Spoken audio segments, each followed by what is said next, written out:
청년부 예배 나오신 모든 여러분 주님의 이름을 환영하고 축복합니다. 지금 큐티를 열심히 하고 계실 텐데요. 마가복음을 이렇게 읽고 큐티를 하다 보시면 굉장히 기적들이 많이 나오는 걸 여러분 볼 수 있어요. 예수님이 많은 기적들을 일으켜 주시고 기이한 일들, 이적들. 오늘날의 관점으로 보면 어떻습니까? 이해가 됩니까? 이해가 되지 않습니까? 잘 이해가 되지 않고 이게 진짜 있었을까? 저게 진짜라면 왜 오늘날에는 일어나지 않는 걸까? 하는 생각이 들기도 합니다. 이러한 대답을 다루기 위해서 제가 가끔 보는 채널 중에 다마스커스 TV를 가끔 유튜브 채널 중에 보는데요. 그 채널은 여러 신앙인들이 가지고 있는 신앙적인 고민들과 또 어려움들을 모아서 그것들을 가지고 콘텐츠 삼아서 답변해주는 그런 변증 관련된 기독교 변증 채널입니다.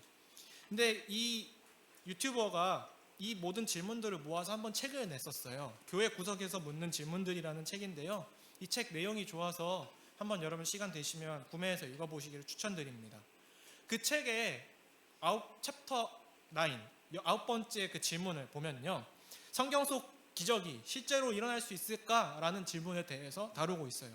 거기서 본 제가 인상 깊은 비유가 있었는데 기적은 마치 개발자가 심어둔 버그 같은 것이다 라고 비유를 하더라고요. 이 자리에도 프로그램 개발 진로를 하시는 분들이 계셔서 아시겠지만 이 프로그램을 만들 때 어떤 버그가 허용되고 또 마음 먹으면 개발자들이 얼마든지 심을 수 있잖아요. 제가 어렸을 때 했었던 게임 중에서도 스타크래프트가 있는데 거기 안에도 이렇게 지도가 다 보이는 그런 버그라든지 아니면 핵이라고 해가지고 완전 그 게임 체인지를 해버리는 그런 버그들을 개발자들이 심어놨다라는 걸 나중에 들어서 그때 당시에는 몰랐는데 알게 되었어요. 그래서 우리가 기적을 믿을 수 있느냐 없느냐는 사실상 이 세상의 개발자이신 하나님의 존재를 믿느냐 믿지 않느냐의 문제라고 하는 것이죠. 하나님이 개발자이시고 또 예수님이 개발자이시라고 하는 것을 믿는다면 사실상 이 세상에서 일어나는 기적들은 오히려 자연 법칙의 일부일 뿐이라고 인정할 수 있게 된다고 하는데 더 자세한 부분은 책을 구매해서 한번 읽어보시고 또 기회가 되면 저와 함께 그 내용을 가지고 또 다룰 수 있었으면 좋겠습니다. 오늘 본문 기적을 다루고 있는 오늘 본문을 살펴보기 원합니다. 예수님께서 갈릴리 호수 남동쪽 데가볼리라고 하는 지역에 이르렀을 때에 사람들이 귀먹고 말 더듬는 사람을 예수님 앞에 데리고 나아옵니다. 32절을 제가 읽어드리겠습니다.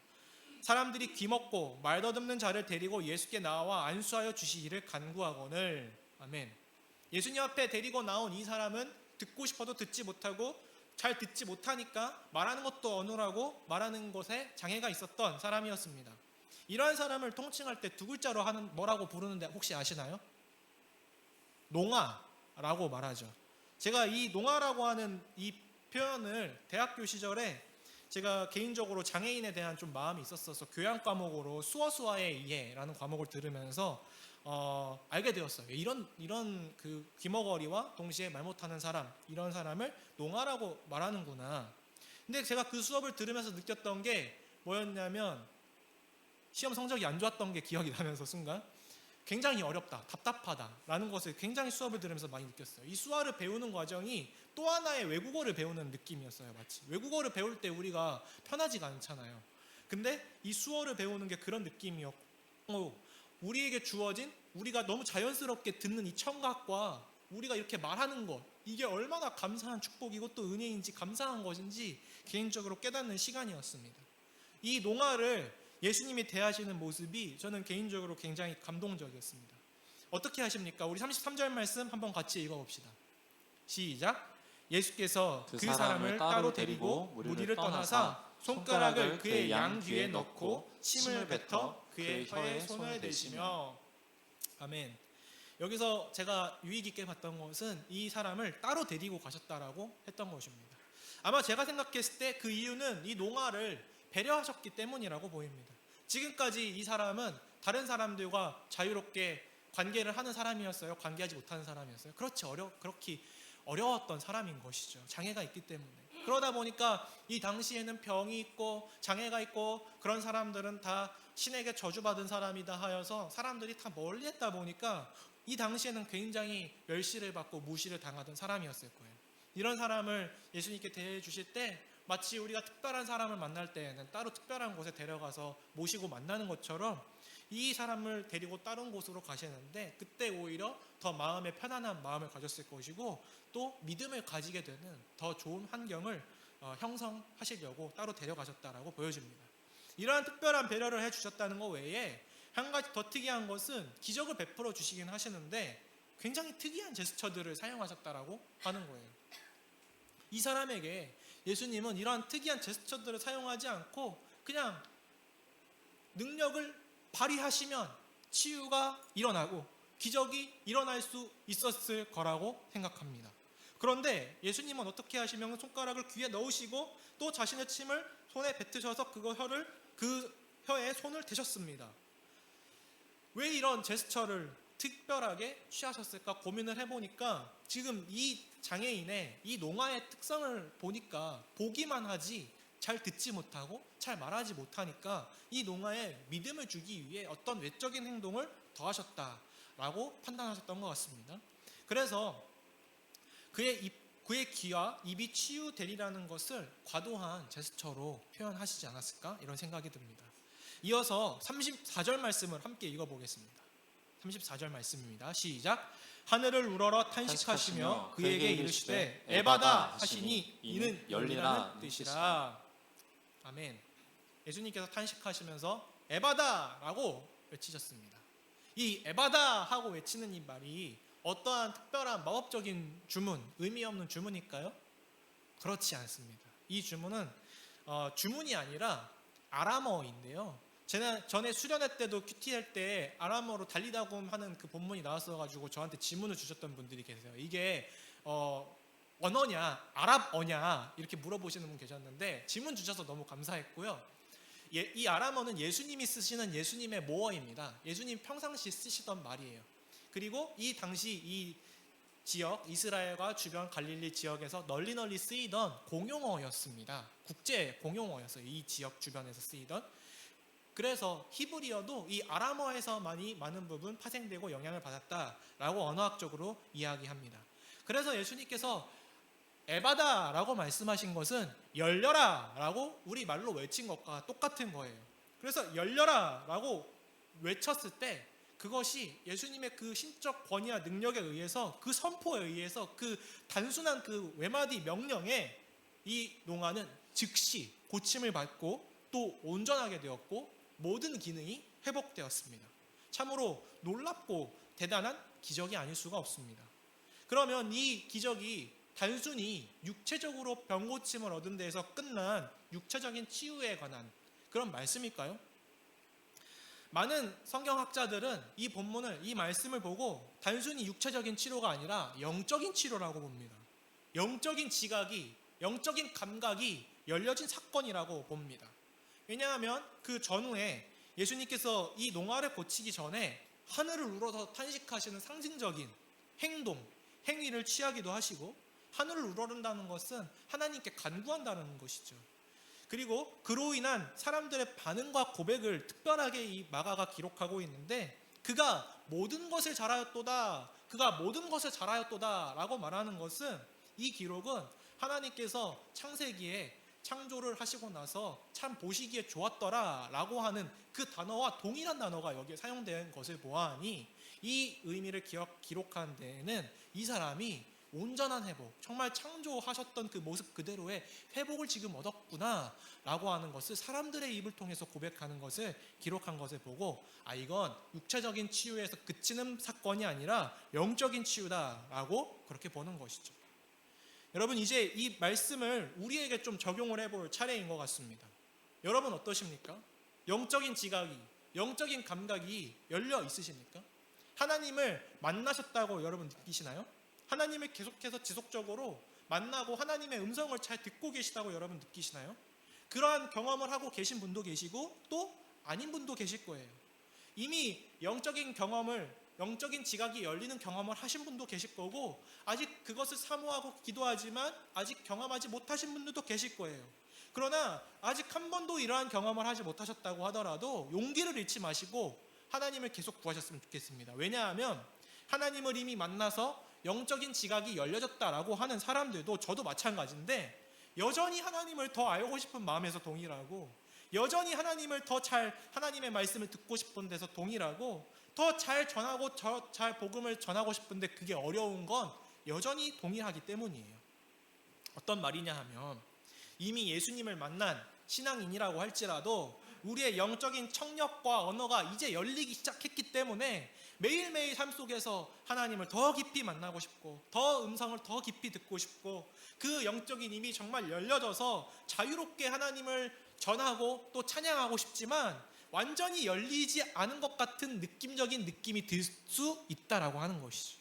그러나 여러분만 그런 게 아니라 나만 이런 고민을 하고 있나? 나만 그런 고민을 하고 있나? 여러분만 하는 그런 고민이 아니라 신앙인들 대다수는 그렇게 하나님을 더 온전히 더 잘 알고 싶지만 손에 잡힐 듯한데 그 잡히지 않은 그런 신앙을 가지고 다 그렇게 살아가고 있는 거예요. 그래서 사도 바울도 고린도전서 13장 12절에서 이렇게 고백합니다. 우리가 지금은 거울로 보는 것 같이 희미하나 그때에는 얼굴과 얼굴을 대하여 볼 것이요, 지금은 내가 부분적으로 하나 그때에는 주께서 나를 아신 것 같이 내가 온전히 알리라. 그날에, 예수님께서 다시 오시는 그날에, 우리가 얼굴과 얼굴로 대하여 보는 그날까지는 여전히 우리가 영적인 지각과 감각이 열렸다고 하더라도 여전히 답답함이 있을 수 있다.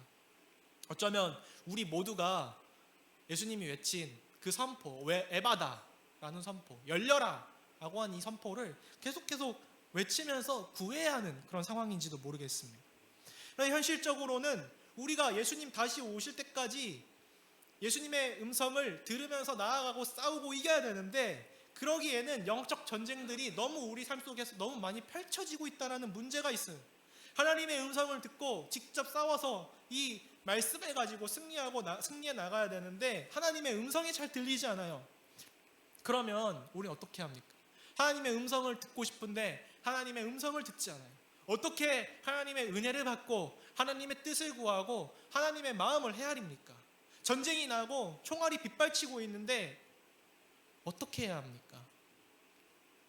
실제로 전쟁이 나고 총알이 빗발치면 어떻게 해야 될까요? 제가 군대 얘기를 자꾸 하게 되는데 저의 경험의 한계가 거기에 있어서 양해해 주시기 바라고, 군대에서 전쟁이 나면 어떻게 하라고 하냐면 훈련한 대로 하라고 해요. 훈련한 대로 해라. 훈련한 대로만 하면 어떻게든 살 확률이 높아진다라고 하는 거예요. 그래서 평시에 그렇게 훈련을 하는 거예요. 지금도 훈련하고 계속 훈련하고 있어요. 군대에서는. 훈련하는 이유는 비상시를 대비해서 하는 거잖아요. 그래서 신앙에 있어서도 신앙 훈련이 중요한 거예요. 우리의 신앙의 선배들은 굉장히 오랜 그 교회의 전통, 교회가 있고 난 이후로부터는 계속 훈련을 해왔어요. 그 유명한 훈련 중에 하나가 우리가 예배 시작할 때 같이 외우는 사도신경이잖아요. 이 사도신경이 초대교회에 우리가 신앙을 정리해가지고 흔들리지 않는, 정말 이단에게 넘어가지 않는 영적 전쟁에서 승리하는 우리의 그 교리를 모아서 만들어야겠다라고 해서 사도들이 말했던 주요한 것들을 모아서 만든 게 사도신경이고, 그것으로 초신자들을 교육했고, 그리고 시간이 지나서 중세 종교개혁 이후에는 카테키즘이라고 하는 걸 만들었는데, 여러분 들어보신지 모르겠어요. 교리문답이라고 하면 더 친밀하게 아실지 모르겠어요. 교리문답 또는 요리문답이라고 하는데, 요리문답이라고 제가 하니까 저희 친누나가 요리책이냐고 물어보더라고요. 요리가 교리라는 뜻인데요. 그래서 이 카테키즘은 뭐냐면 신앙과 교리에 대한 문답서입니다. 대표적으로 제네바 요리문답, 하리델베르그 요리문답, 그리고 웨스트민스터 소요리문답, 대요리문답서, 이러한 문답서들이 이렇게 해당 연도에 발간이 되어서 이것들을 교회에서는 계속해서 가르쳐 왔고 알려져 왔어요. 그 중에 특별히 제가 지금 언급하고 싶은 것은 이러한 교리문답을 통해서 우리가 신앙훈련을 할 수 있고 해왔는데, 그 중에서 소요리문답 88문에 이러한 문답이 있어요. 하나님으로부터 우리가 은혜를 받는 방법 3가지가 무엇인가? 그 3가지는 첫 번째 말씀, 두 번째 성례, 세 번째 기도다. 하나는 성경이고 하나는 세례와 성찬이고 또 하나는 기도다. 이 세 가지를 통해서 우리는 하나님의 은혜를 직접 누리고 또 하나님의 음성을 듣고 하나님의 사랑을 경험하는 거예요. 그것 중에 제가 더 특별하게 이 세 가지 중에 강조하고 싶은 것은 바로 하나님의 말씀입니다. 하나님의 말씀. 에베소서 6장에 보면 우리가 영적인 전쟁에서 승리하기 위해 제시하는 것들이 있습니다. 우리가 갖춰야 될, 그리스도의 군사들이 갖춰야 될 것들로 진리의 허리띠와 의의 호심경과 평안의 복음이 준비한 것으로 신발을 신고 믿음의 방패와 구원의 투구와 말씀의 검을 취하라고 가르쳐 주셨죠. 이 영적인 전쟁의 도구 중에서 유일하게 공격 도구는 무엇입니까? 말씀입니다. 말씀의 검입니다. 그래서 우리가 하나님의 은혜를 누리고 하나님의 음성을 들으면서 세상 가운데에서 영적 전쟁에서 승리해 나가기 위해서는 성령의 검, 말씀의 검, 정정해서 말씀의 검, 그 말씀이 그 어느 것보다도 중요하다라는 것을 강조드립니다. 예수님을 통해 이 병고침을 받은 사람이 치료되고 열린 기관이 어디입니까? 귀와 입이라는 점에 주목을 해주시기 바랍니다. 하나님의 음성을 듣고 하나님의 사랑을 전파할 수 있는 입이 열린 것이죠. 그러면 저는 그게 궁금하더라고요. 이 기적을 경험한 이후에 예수님을 따라 이 사람이 따라 살았는지가 궁금했어요. 거기에 대해서 알려줍니까? 안 알려줍니까? 마가가? 기록하고 있지 않아요. 너무 궁금해요. 근데 이게 마치 저에게 물어보는 것 같았어요. 당신은 예수님이 회복시켜 주신 대로 예수님의 음성을 들으면서 살아가고 계십니까? 예수님이 회복시켜 주신 그 지각을 10분 활용하면서 살아가고 계십니까? 이 고침받은 사람이 예수님의 말씀을 따라 살아갈 수 있는, 예수님의 말씀을 들을 수 있는 방법은 무엇이 있을까요? 성경책을 보면 되지 않나요? 라고 물어보신다면 이 당시에는 성경이 너무 비싸서 예수님을 따라다니는 게 어쩌면 말씀을 들을 수 있는 가장 좋은 방법이었을지 모르겠어요. 그런데 우리에게는 무엇이 있느냐? 우리에게는 성경이 있고 우리에게는 말씀이 있잖아요. 그래서 우리는 이 질문을 우리에게 던져야 하는 것이죠. 나는 여전히 예수님의 말씀을 읽고 예수님이 기뻐하시는 삶을 살기 위해 나는 지금 노력을 하고 있는가 하는 질문을 우리 스스로에게 던져야 하는 것입니다. 다음 주부터 큐티 학교가 개강합니다. 계속 광고를 했었는데요. 하나님의 말씀의 그 귀중함을 알고 하나님의 말씀을 듣고 하나님의 말씀을 깊이 묵상하는 법을 배우는 절호의 기회입니다. 여러분들의 영적인 지각이 열려지고 하나님의 말씀을 듣는 그 청력을 회복하고 그 회복된 청력을 10분 활용할 수 있는 시간이 될 거라고 생각합니다. 제가 군대에서도 병사들 대상으로 이 큐티를 직접 교육을 많이 했었는데요. 제가 이 큐티 교육을 할 때마다 굉장히 많이 느꼈던 것 무엇이냐면 문해력이 정말 많이 부족한 시대를 살고 있구나. 정말 스마트폰과 짧은 단문 메시지에 너무 적응을 해버려서 긴 글, 긴 문장 이런 걸 읽지 못하고 당연히 그 문장들 중에서도 조금 더 어려울 수 있는 지금 시대적으로 2000년 이상 떨어진 글인 이 성경에 있는 이 글을 도저히 읽지 못하고 어디가 구이고 어디까지가 문장인지를 전혀 구분하지 못하는 걸 보면서 오늘날 대다수가 성경 문맹이라고 한다고 하는데 그 말을 직접 실감할 수 있는 시간이었습니다. 근데 그게 지금 군인들만의 문제입니까? 병사들만의 문제입니까? 그렇지 않죠. 우리 모두의 문제인 것이죠. 이 문제는 부끄러워하고 감출 게 아니라 배우고 훈련하고 연습해 나가면 되는 것입니다. 그래야 하는 것입니다. 정말 도와드리고 싶은 마음이 제 마음속에 너무 크고 너무 간절합니다. 그래서 이번 주 금요일까지 기간을 더 늘려서 이번 주 금요일까지 신청을 받을 테니까 여러분 꼭 그 단체 카톡방에 있는 링크를 통해서 지체 없이 많은 신청을 해주시기 바랍니다. 사랑하는 청년 여러분, 혹시 이 말 들어보셨어요? 행복은 멀리 있는 게 아니라 가까이 있는 것이다. 여러분 많이 공감이 되는 말이죠. 우리가 너무 바쁘게 살다 보니까 행복을 자꾸 멀리서 찾는데 사랑하는 사람과 같이 있는 게 행복이고 가족과 같이 보내는 시간이 행복이고 공동체와 보내는 시간이 행복인 것처럼 여러분 저는 이렇게 말하고 싶어요. 기적은 우리 곁에 늘 일어나고 있는 일입니다. C.S. 루이스가 이런 말을 했습니다.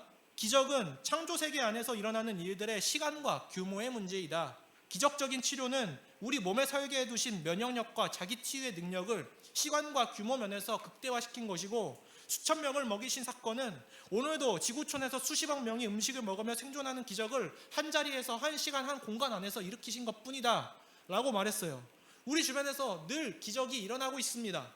유사한 맥락에서 그렇다는 거예요. 우리가 한 번이라도 하나님의 존재하심을 느꼈다면 그것이 곧 기적이고, 그 기적을 매일매일 경험하고 느낄 수 있는 가장 좋은 방법이 있는데, 그것이 바로 하나님의 말씀을 매일매일 읽으면서 누리는 것.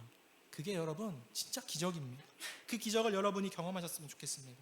그런데 우리가 큐티하지 않고 또 말씀을 전혀 보지 않고 하나님의 뜻을 알고 싶다고 한다면, 여러분 신서유기에 나오는 것처럼 그 고요 속의 외침, 레크레이션 알죠? 헤드폰 끼고 상대방의 말을 들으려고 하는 것처럼 귀마개 끼고 상대방의 말을 들으려고 하는 것이고, 성경을 펴지 않고 하나님의 말씀을 듣는다는 것은 우리가 귀를 막고 상대방의 음성을 들으려고 하는 것과 똑같다. 사랑하는 청년 여러분, 저와 여러분이 이 희미하고 이 불확실한 세상을 살아가면서 다시 말씀으로 돌아갔으면 좋겠습니다. 기존의 통독, 큐티 잘하고 계셨던 분들 너무 축복해드리고 그렇게 계속 잘 해주시기 바라고요. 일상 속에서 기적을 경험하고 계신 것을 아마 느끼고 체험하고 계실 거예요. 저와 여러분들이 더욱더 하나님의 말씀을 찾고 구하고, 또 그것을 입술로 고백하고 간증하고 또 선포하고 찬양하며 살아갈 수 있기를, 그렇게 그 놀라운 기적을 매일매일 경험하는 저와 청년 여러분 되실 수 있기를 주님의 이름으로 축복합니다. 우리 다 함께 찬양하고 결단하며 기도합시다.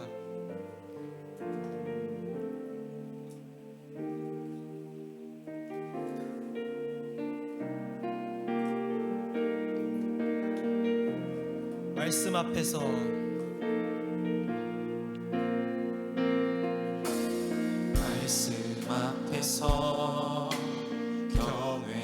경외함으로 주께 홀로 섭니다. 생명의 말씀 읽고 순종해 주를 예배함. 말씀 앞에서 경외함으로, 말씀 앞에서 경외함으로 주께 홀로 섭니다. 생명의 말씀 읽고 순종해 주를 예배. 기록된 말씀 힘이 있습니다.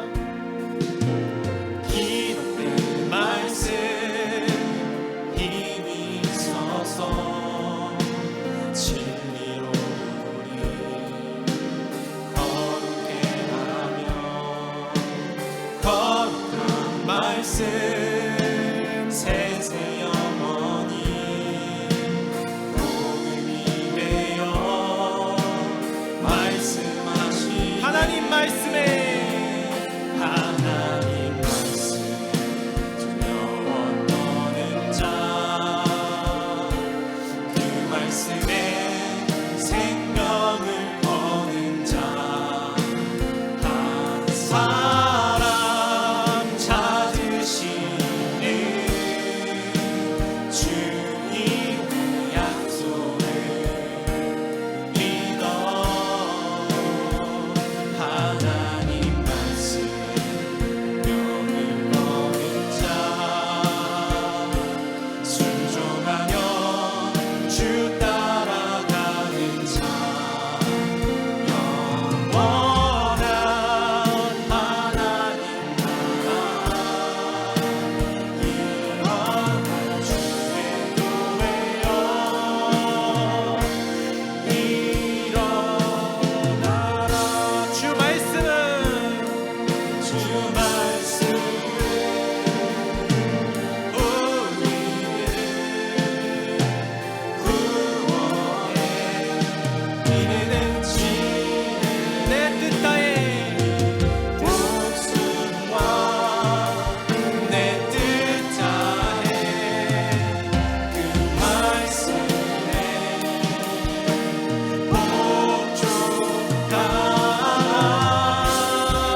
하나님이 우리를 만나 주신 것은, 우리를 이 자리에 부르신 것은 너무나도 큰 기적입니다. 우리가 이 자리에 모인 것은 하나님의 음성을 듣기 위해 모였고, 또 우리가 또한 세상에 살아가면서도 하나님의 음성을 너무 듣기 원하는데, 우리가 하나님의 음성을 듣기 위해서는, 하나님의 음성인지 아닌지 분별하기 위해서는 하나님의 말씀밖에는 답이 없습니다. 우리 안에 말씀을 두고 일하시는 하나님, 우리에게 말씀을 더욱 주시고, 우리가 말씀을 더욱 찾고 구할 수 있게 해주시고, 우리가 더욱더 말씀을 찾고 구하겠노라고 이 시간 결단했으면 좋겠습니다.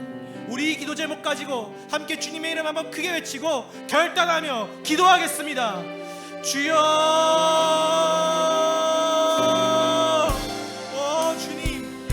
주님의 말씀이 우리의 귀에 들려지기 원합니다. 주님의 말씀이 우리의 삶을 붙들어 주시기 원합니다. 주님의 말씀이 우리의 삶을 견인해 주시기 원합니다. 주님, 우리가 이 세상, 이 혼탁하고 이 두려운 세상, 정말 이 어려운 세상, 정말 크고 작은 문제들이 난무하는 하나님, 우리의 뜻과 우리의 마음을 정말 붙잡기 어려운 이 세상 가운데 살아갈 때에 주님, 우리를 붙들고 이 영적 전쟁에서 승리해 나갈 수 있는 방법, 이 녹록치 않은 세상을 이겨내고 이 녹록치 않은 세상에서 하나님의 뜻을 분간할 수 있는 방법, 우리의 혼과 영혼과 골수를 쪼개는 그 하나님의 말씀밖에 없음을 주님 앞에 고백합니다. 주님, 우리에게 말씀하여 주시옵소서.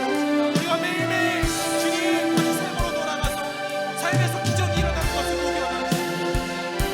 매일매일 하나님의 뜻을 구하고, 매일매일 하나님의 뜻을 알게 되고, 매일매일 하나님의 뜻을 살아가는 것이 그 어떠한 기적보다 더 놀라운 기적임을 주님 앞에 고백합니다. 주께서 나를 붙들어 주시니 이 혼탁한 세상 가운데 내가 승리하여 돌아라고 말했습니다. 주님, 우리가 성경을 펴서 읽을 때 주님, 우리에게 말씀하여 주시옵소서. 당신의 뜻을 알려주시고, 우리가 가야 할 것을 알려주시고, 우리의 향방을 알려주시고, 우리를 의상한 길로 인도하여 주옵소서. 주님, 우리가 사망의 음침한 골짜기를 다닐지라도 우리가 해를 당하지 않을 것은 주의 지팡이가 우리를 안위하시기 때문인데, 주님, 우리가 다른 어떠한 것으로 주님의 인도하심을 경험하는 게 아니라 바로 주님의 그 모호하고 그 전능하신 그 말씀, 우리를 살리는 말씀, 그 우리를 인도하는 그 말씀, 그 능력을 경험할 수 있도록 인도해 주옵소서. 말씀을 사모하는 마음을 부어주옵소서. 말씀을 통해 우리를 살리소서. 말씀을 통해 사모하시는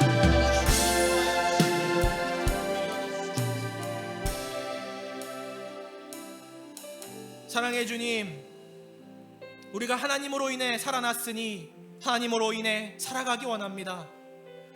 우리가 말씀으로 인해 저 죽음과 저 어둠 가운데서 건져냄을 입었으니 우리가 말씀으로 또한 살아가길 원합니다. 사랑의 주님, 우리의 양식으로, 우리가 떡으로만 살 것이 아니라 말씀으로 산다고 말씀하셨사오니, 우리의 영적인 허기짐과 영적인 갈망과 영적인 주림을 우리의 세상적인 것들로 채우려고 하는 것이 아니라, 세상적인 위로를 바라는 것이 아니라 말씀으로 위로받고 말씀으로 세임을 얻고 말씀으로 능력이 충만하게 되는 것을 경험할 수 있도록 인도해 주시옵소서.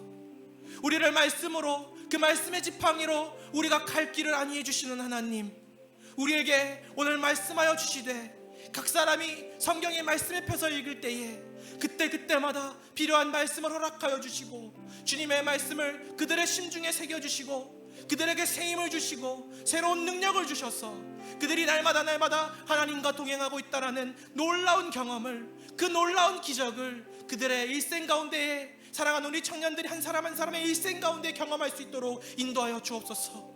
말씀으로 우리를 배불리 먹이시고 말씀으로 우리의 길을 가르쳐 주옵소서. 주의 말씀은 우리의 길의 빛이요 또 등불입니다. 주님, 우리의 길을, 우리의 가는 길을 환하게 비춰 주시고 우리를 인도하여 주옵소서. 주님, 주님만을 의지합니다. 주님의 말씀을 사모합니다. 감사드리며 우리에게 말씀하시는 예수 그리스도의 이름으로 기도 올려드립니다. 아멘.